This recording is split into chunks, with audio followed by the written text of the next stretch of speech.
السلام عليكم ورحمة الله وبركاته. كسردو معهدك أكاديمية عربي وهوية لغو برتو لغة عربية. معهد كان يساقه وحاو قارو يهي لغة عربية برا شديدة مردقنو وحان هين لغة عربية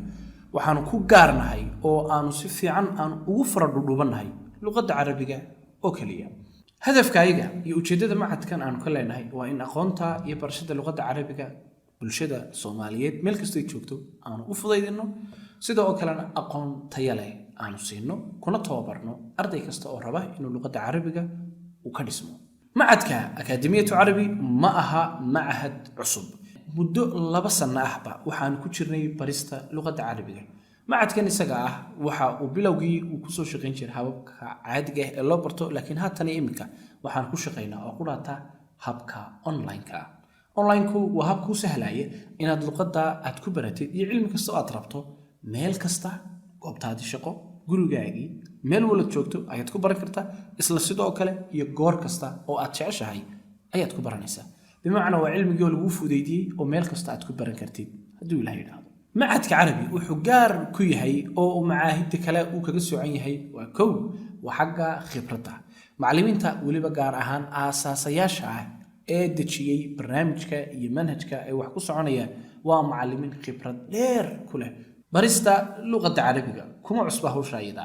waxa intaa u dheer waxa macallimiin khibrad u leh weey barista ardayda kala duwan ee kala joogta heerarka kala duwan hadduu qofku bilow yahay haddii uu ku jiro dugsiga hoose haddii uu ku jiro dugsiga dhexe haddii uu ku jiro dugsiga sare xataa haddii uu ku jiro jaamacad heerarka kala duwan ee waxbarasho waa macallimiin ka soo shaqeeyay sidoo kale fahmaya sida ugu habboon ee wax loo bari karo ardayda iyada habka aan wax u barnaa ardayda waa sida tan waa kow waxaanu adeegsanaa nidaamka WhatsApp-ka iyo Telegram-ka. WhatsApp-ka ma taqaanaa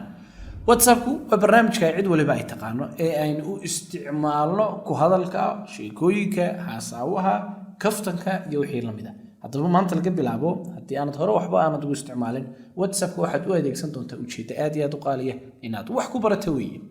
haddii aad ku fiican tahay waana sida aan u badinayo cid waliba way taqaanaay si yar oo fudud ayaad casharadaada aad u helaysaa una baranaysaa wax farsamo ka maqanin haba yaraatee ma jirto. Telegram-ku isaguna waa mid WhatsApp-ka oo kala ah wax alla lixoo kaga duwan yahay aanu jirin haddaad WhatsApp-ka garanaysid Telegram-kana si fiican oo ka si fudud baad u garanaysaa. ardayda inta waxa dheer waxaanu siinaa training iyo tababar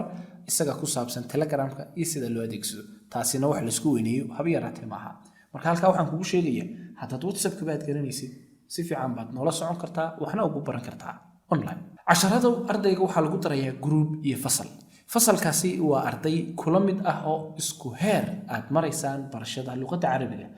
ardayda iyada ah waxa weeye waa arday hadhow la isku xidhi doono laba ayaa la isku xidhaya dabadna arday waliba wuxuu helayaa arday kale saaxiib yihiin oo ay walaal yihiin oo si fiican ay u wada bartaan luqadda Carabiga.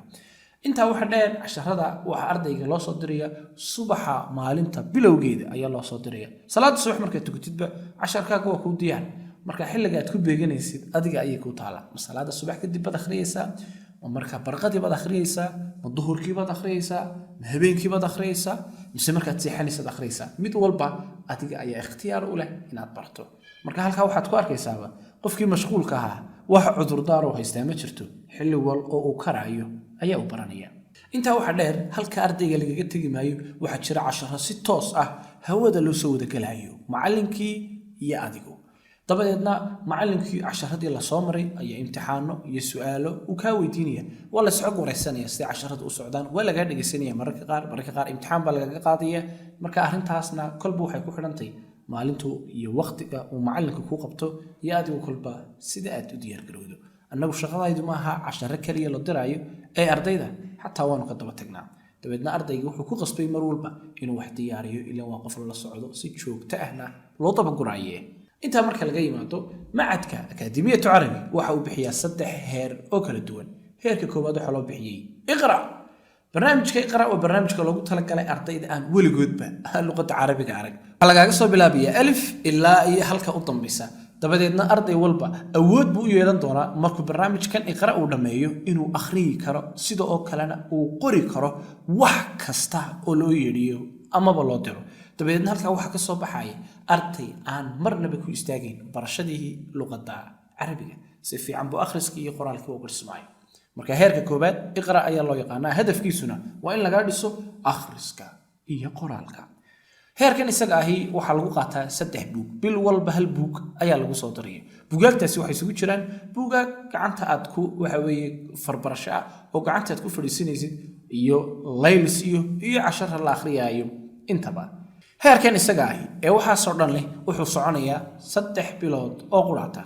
3 bilood waxaad kaga gayoon doontaa oo si fiican aad u dul mari doontaa oo si fiican lagu tababari doonaa akhriska iyo qoraalka halkaas aad ka dhismaysaa si wanaagsan wixii waqtiga dheer la qaadan jiray 3 bilood oo kaliya lagu soo koobo heerka labaad ee barashada luqadda carabiga ee macadku bixiyo heerka labaad waxaan ugu talagalnay ardayda luqadda carabiga akhriska iyo qoraalka ka dhisan maadaama ardayga akhriska uu garanayo qoraalkiina uu garanayo ama barnaamijka iqra uu ka soo qalin jabiyay wuxuu soo gudbayaa heerka labaad heerka labaad waxaa lagu barayaa ardayga wada sheekaysiga iyo tacbiirka iyo arrimaha noocaas dabeedna halka laga bilaababa bilowga carabiga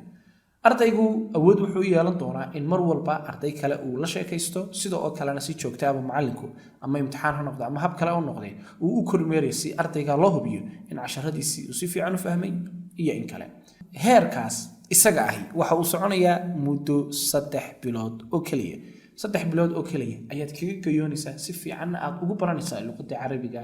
heerka labaad halkaas oo aad ka dhismaysid ku hadalka oo aad noqonaysid qof waxa luqadda carabiga ku hadlaaya fahmayana kumalihi oo ku balan qaaday maayo inaad boqolkiiba aad fahmi doonto laakiin asaasiyaadka saaska waxyaalaha ugu muhiimsan ee bilowga ah si fiican baa lagaga haqabtiraya heerkii saddexaad baynu kala heerka saddexaad waxa uu soconayaa isagu waa 6 bilood waa heerka loogu talagalay ardayda in badan carabiga soo baranaysay yaani in badan buu qofkani soo baranayay heerkaas ardayda laba arrin baan ka dhisnaa waxaan ka dhisnaa qoraalka in ardaygu wax tacbiiriyo inuu curis qoro iyo ku hadalkii طبعا انت waxa dheer fahamkii iyo dhageysigiina waa ay la socdaan dabadeedna heerka isaga ah wuxuu soconaya 6 bilood oo kaliya si ardaygu ugu soo gudbay heerka saddexaad waxa shardi ah inuu imtixaan ka soo baxo imtixaan baa laga qaaday wala lagu tijaabinaya imtixaanka dad ka soo baxdo heerkan wad la qabsan kartaa hadii kalena lama qabsanaysid saddexda heer waa saddexda heer ee macadku uu bixiyo hadaad iqraa'aad ku haboontay waa kii ugu horeeyay bilowga ahaa waan soo qor hadda heerka labaad waxaan tahay ee akhriska iyo qoraalka aad ka dhisan tahay laakiin aad rabto inaad carabiga hadda unaad bilowdo laba noo soo qor haddii aad carabiga si fiican aad uga dhisan tahay waad rabtid in ku hadalka laga dhiso iyo inta kalena waxaad noo soo qortaa number 3 waxaan ku leenahay marka koobaad iyo mar labaad iyo mar saddexaad ku soo dhaw macadka carabi macadkaas oo u gaar ah kuna takhasusay kuna fiican kuna hormaray luqadda carabiga baristeeda. Assalaamu calaykum waraxmatullaahi wabarakaatuh.